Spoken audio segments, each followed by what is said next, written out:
In my little private getaway, I thought I'd share it with you guys. I was on a walk with some family in the Toronto area, and there are some beautiful, amazing parks where the rivers just rush. And it is like the most cleansing thing to be around, this kind of water.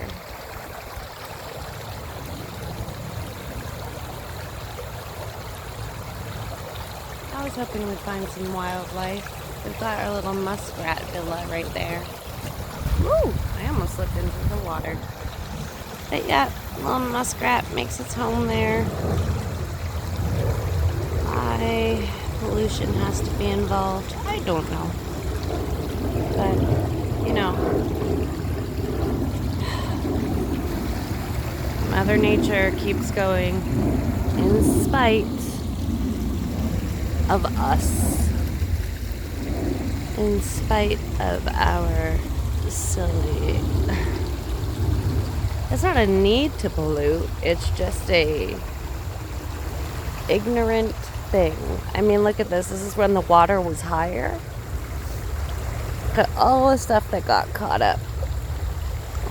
None of that's natural. But luckily, this guy here, Muskrat Man, he has made something so beautiful that when the water does rise, it kind of acts like a filtration system.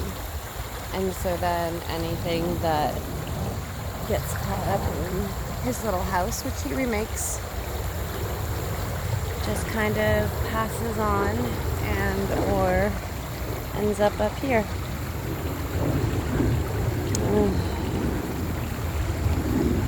Anyway, I want to show the real side. I want to show that there's the beauty of nature.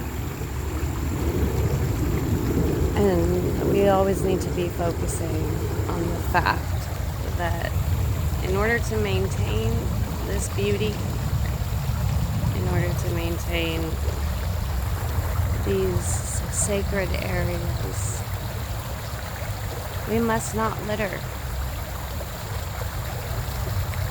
The person who threw away, say, that bag after grocery shopping has no idea, and most of us don't when we pollute and don't use garbage cans.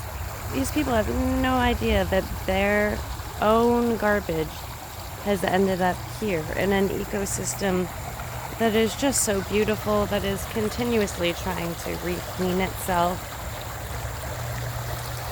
And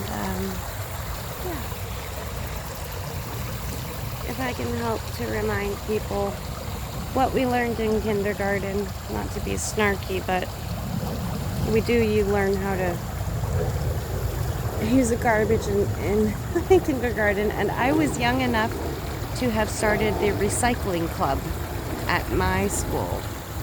That kind of ages me a little bit. A lot of you will probably be used to recycling.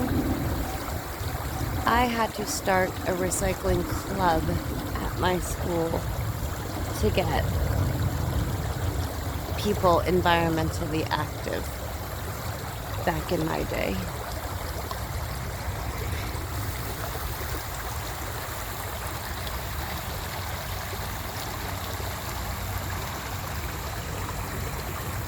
Anyway, thanks for sharing this time, this piece with me, everybody. I appreciate it.